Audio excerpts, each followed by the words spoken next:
Well, Henry and we just moved them over from that tree line and drove them into this strip here so we have access to our sheep corral and cattle corral as we're going to rearrange everything. But believe it or not, there's over 100 sheep in here. But we're having a hard time seeing them. We got some grass here. And it's gone to seed a little bit, but nothing that we can't handle. Boy, they moved. Once these sheep get those two good dogs, they get moving. As long as you keep them in a group, they're very easy to manage. When you start getting them splitting off onesie twosies, then you got trouble. See, these guys are gonna notice they're alone and go rejoin the group with their mouths full, I might add. All right, so we're gonna go move some water, get some mineral, and then we're gonna talk about putting that bull at the other farm so we can bring the cows over here, because as you can see, we gotta solve our grass issue. All right. So here are the ram lamb candidates that we're keeping for our own flock.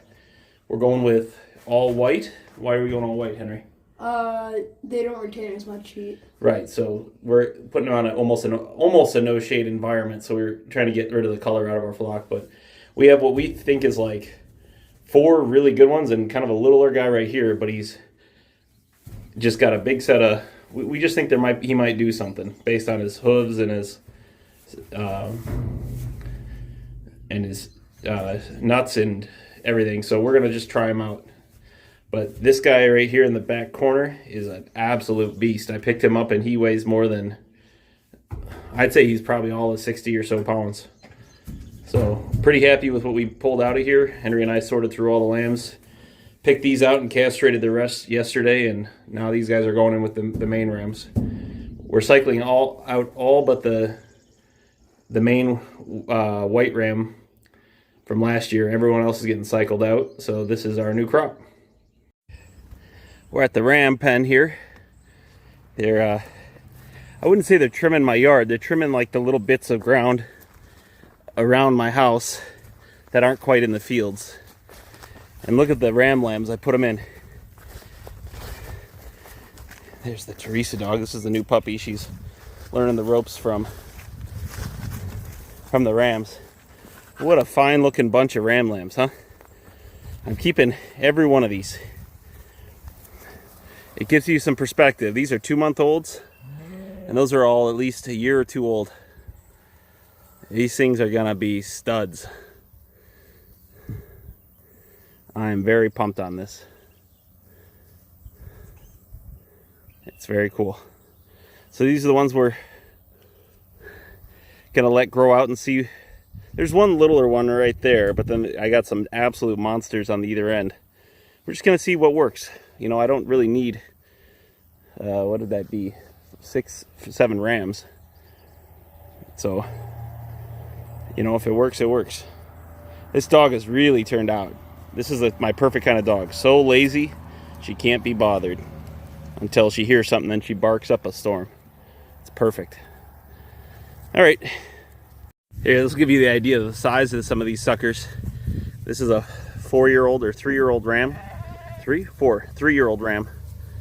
That's a yearling. That's a year. Well, that's a big boy. So you can see just how bulky these little suckers are at 2 months old already. Especially this guy right here. What a stud. We're gonna call him Studley Do-Right. You know, the one downside I have of this kind of grazing, where we're in these massive overgrown paddocks right now, is I just castrated everything, and it's just awfully difficult for me to get my head around looking at every sheep. They're darting to and fro, and I just have a hard time keeping track of them.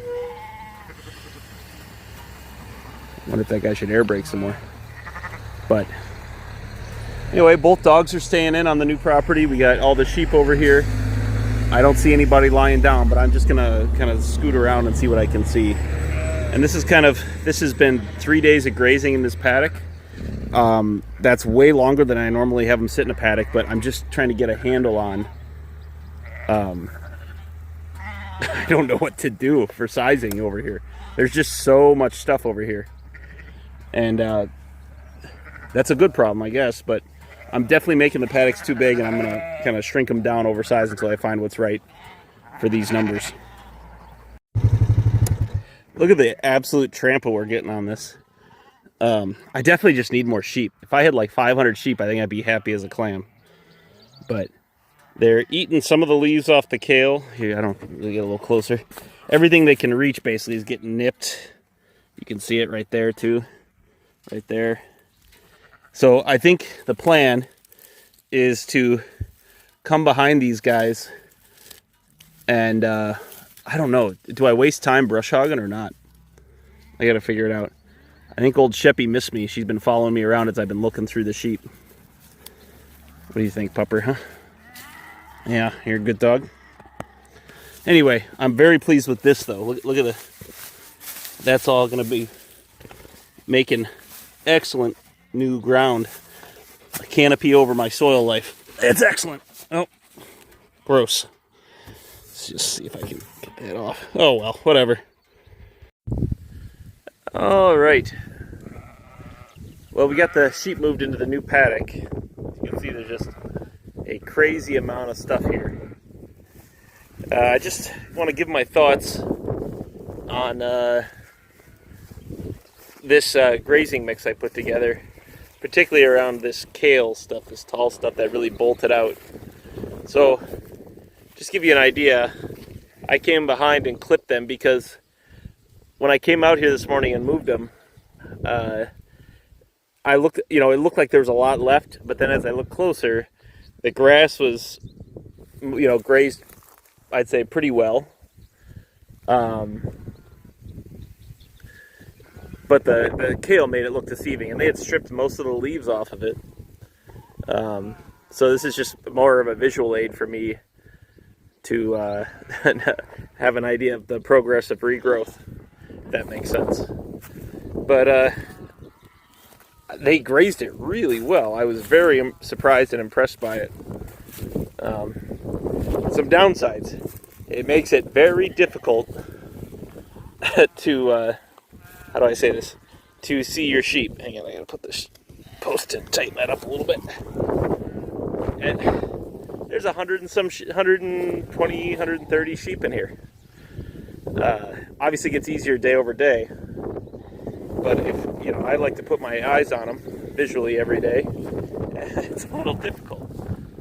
Look at that stud of that's a ram lamb. I banded him only because of his color. This is almost a no shade kind of environment we're sticking them in, so we're gonna have to select a little for lighter colored skins. But boy, they seem to really hammer this stuff. I'm just looking at their conditions, and they're almost like Thanksgiving lazy, where they've eaten so much they don't want to even move off of me too much, which is a good sign. And I've been kind of looking for some poop to see if this is too much protein or not, but I haven't been able to find any. And my hope is, because there's quite a bit of alfalfa and some other things in here, some clover, but my hope is there's enough grass and forbs and weeds and everything else to kind of balance it all out. Very difficult to find stuff in here though. Normally I wouldn't have problems finding a few sheep droppings, but this is what we're doing. So we have 1, 2, 3 paddocks set up, and they're ultra big right now, which is something I discussed earlier, and I'll get them sized better as I go along. And then we should have 6 more paddocks over there, and each paddock is lasting about a week or 5 days. So that'd be 2, 3, 15, 9 times 5, 45-day rotation on just this field, and not everything else in this piece of the ground. So definitely need a lot more sheep.